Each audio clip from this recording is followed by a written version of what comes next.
In Cedar Falls, the Andrews family's farmhouse sat silent for years, dinner still on the table, livestock crying out back, no sign of where John, Evelyn, or their 2 kids had gone. Locals whispered ghost stories, until 5 years later a county inspector pried up the warped kitchen floor.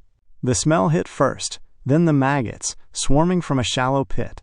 Beneath the boards were human remains, personal items still clinging to them. At first, the sheriff claimed John snapped and killed his family. But when a state detective dug deeper, the story twisted into something far darker, one that pointed not at a desperate farmer, but at forces powerful enough to silence a whole family to protect their secrets. Before we go any further, if this is your first time here, we'd love for you to hit that subscribe button and turn on notifications. Your support means the world and helps us bring you even more powerful stories.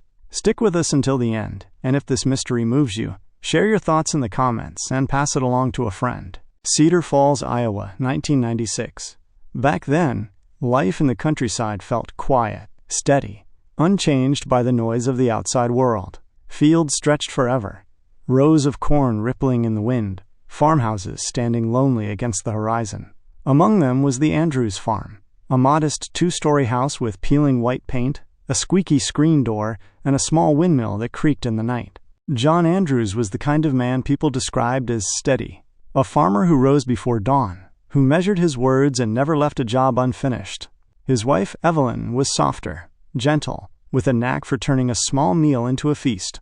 Their children, Daniel and Mary, teenagers brimming with restless energy, dreamed of leaving Cedar Falls someday, though they loved the place they called home. Then, one October evening, the Andrews family simply stopped existing. The first to notice was their neighbor, old Mrs. Whitaker, who shuffled across the dirt road with her cane after 2 days without seeing Evelyn hang laundry. She knocked on the farmhouse door, but no one answered. She swore she heard the radio buzzing faintly inside, playing static like a ghost refusing to quit. When she peeked through the dusty window, the dining table was still set for supper. 4 plates, half-filled glasses, chairs pushed back as if someone had stood in the middle of eating. By morning, word spread across town. The sheriff's deputies rolled up in their cruisers, crunching gravel under tires, and townsfolk gathered near the gate. Whispers moved through the crowd. Maybe they ran off in the night. Nah, John wasn't the type. He'd die before abandoning that farm. Could be money trouble. Folks said he'd been arguing at the bank. Inside, deputies found everything strangely ordinary. Beds unmade, a jacket draped on the chair, Evelyn's knitting basket tipped on its side. But the livestock out back had gone unfed, bawling in their pens with hunger. That detail, those animals crying for food, sent a ripple of unease through the search team. The official search began that week. Officers combed through cornfields, dragged the nearby river, and questioned neighbors about strange visitors. Helicopters buzzed low over the farmland, dogs barked through the night, and flashlights danced against tree lines. But nothing. No blood. No tracks. No broken glass. Just silence. The sheriff eventually stepped before reporters and cameras set up at the town's diner. His voice was calm, too calm. He claimed there were no signs of foul play, and suggested the Andrews family may have left voluntarily. Financial stress, maybe, or some private decision no one could have guessed. That explanation didn't sit right with everyone. Evelyn's sister broke down on the courthouse steps, shouting that her sister would never abandon her children. A few ranchers scoffed behind her back, muttering that maybe John had snapped. People in Cedar Falls talked when backs were turned, half gossip, half fear. At night, kids dared each other to walk up to the empty Andrews farmhouse. Some claimed they heard footsteps on the porch, others swore they saw light flicker in the upstairs window. But the truth? The Andrews family had vanished completely. Their farm was sealed off, their names added to the growing list of cold cases. And slowly, Cedar Falls moved on, pretending the family had never existed at all. The farmhouse stood silent for months after the search was called off. Windows clouded with dust, weeds pushing up through the gravel drive, the screen door hanging crooked on one hinge. Every time the wind blew across the cornfields, it rattled the old windmill and made the place sound like it was whispering secrets. By early 1997, Cedar Falls had folded the Andrews disappearance into its folklore. At the feed store, men leaned on sacks of grain and traded theories. Mark my words, John killed them all and buried the bodies. Come on, he wasn't like that. Evelyn was the heart of that family. Then explain the table still set for dinner. Folks don't just vanish. The sheriff, tired of questions, gave the same line whenever pressed. They left of their own free will. That became the official stance. On paper, the Andrews family weren't victims. They were runaways. But that story never matched the details. Evelyn's purse had been left in the bedroom closet, stuffed with cash.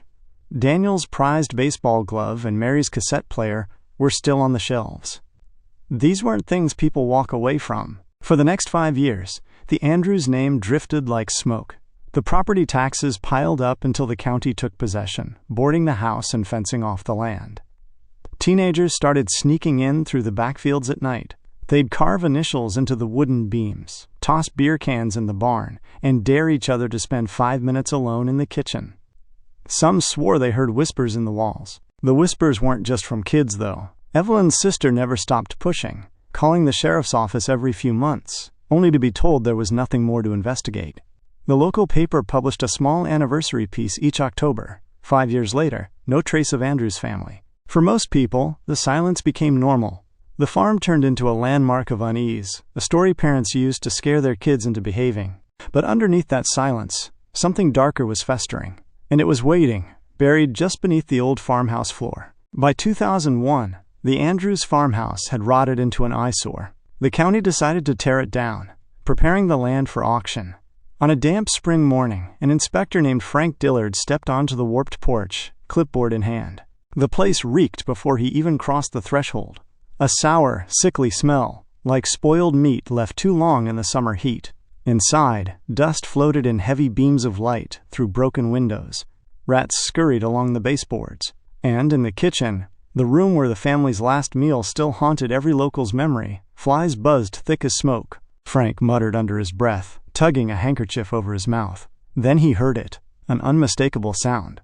A soft shifting, like rice pouring through a sack. He froze, followed the noise, and saw the floorboards near the wood stove buckling upward, alive with movement. Maggots writhed in thick clusters, spilling from a crack between the boards. Frank's stomach churned. He staggered outside, gulping air, before calling the sheriff's office. Within an hour, the farmhouse was swarming with uniforms, forensics vans, and the curious townsfolk pressed up against the fence line. Deputies pried up the warped boards, gagging as the stench filled the room. Beneath the floor, wrapped in tarps blackened by rot, lay human remains. At first, only bones showed, but the small details cut through the horror. Mary's bent wireframe glasses, Daniel's cracked wristwatch still strapped to skeletal remains, Evelyn's silver locket, engraved with her initials. The sheriff's voice shook as he stepped outside to face the gathered crowd. "We've found the Andrews family," he said simply. A hush fell, broken only by Mrs. Whitaker's faint sob. For 5 years, Cedar Falls had told ghost stories about the Andrews' disappearance. Now, the truth smelled like death, crawling with maggots, unearthed in the heart of the old farmhouse. And as whispers spread through the crowd, one phrase cut louder than the rest. If they were under the floor all this time, who put them there? The sheriff wasted no time announcing his theory. Within days of the discovery, the official word spread through Cedar Falls. John Andrews killed his wife and children, then fled into the night. The story felt neat, convenient. Too convenient. Reporters ran with it anyway. Headlines painted John as a farmer pushed to the edge, crippled by debt, humiliated by failed crops, desperate enough to murder his own blood. The sheriff told the press that John likely buried the bodies beneath the farmhouse, staged a few things to make it look like they'd vanished, then disappeared himself. Either suicide in some unmarked field, or a fugitive still drifting under a new name. At first, some townsfolk nodded along. It sounded like the kind of tragedy you'd hear on late-night radio. But others whispered in low voices that the story didn't sit right. Down at the diner, a pair of farmers leaned over their coffee mugs. John wasn't no saint, but he wasn't a killer. He doted on those kids. Sheriff just wants this tied up nice and easy. He don't want the real mess. Detective Clara Jensen from the State Bureau arrived soon after. Sharp-eyed, quiet, with a notebook always in her hand, she walked the farmhouse alone, moving slow, brushing dust from her sleeves. Her gaze lingered on the rifle propped near the shallow pit under the floorboards. She didn't like what she saw. The rifle had been left clean. Too clean. No fingerprints, no oil, not even dust. In a house abandoned 5 years? That detail clanged in her head like a warning bell. She dug further. Witness statements from 1996 mentioned strange trucks parked near the Andrews property weeks before the family vanished. military green rigs with unmarked plates. Nobody ever followed up on those reports. The sheriff had ignored them. When Clara confronted him, he waved it off. Folks see things that aren't there. But his eyes darted too fast. His hands tightened around his coffee cup until his knuckles went white. The more she pressed, the more the narrative unraveled. Evelyn's locket and Daniel's watch showed signs of being handled after burial. Fresh scratches, traces of soil inconsistent with the farmhouse floor. Forensics confirmed it. The pit had been disturbed recently. Someone had come back, years later, and tried to rearrange the evidence. If John Andrews was the killer, how could he also be the one tampering with the burial site while supposedly vanished or dead? The whispers in town grew louder. A truck driver swore he'd seen unmarked tankers dumping near Cedar Creek back in '96. A farmhand remembered John bringing soil samples in jars to town meetings, warning that something was seeping into their fields. It started to look less like a family tragedy and more like a silencing. By the summer of 2001, Cedar Falls wasn't whispering ghost stories anymore. They were whispering conspiracy, and every finger of suspicion was turning away from John Andrews and toward something far larger, with uniforms and government contracts stamped all over it. Detective Clara Jensen's notes piled higher with every week. Soil samples tucked into evidence bags, testimony scribbled in the margins, photographs of tire tracks and burial sites.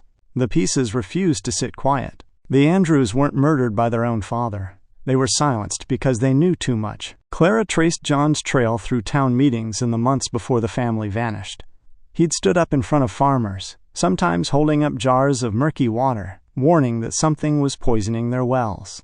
A few neighbors remembered his voice shaking with frustration. He said military contractors were burying waste in farmland, hiding it under government contracts and county silence. Most folks shrugged him off then, but 5 years later, his words crawled back like ghosts. Forensics confirmed it.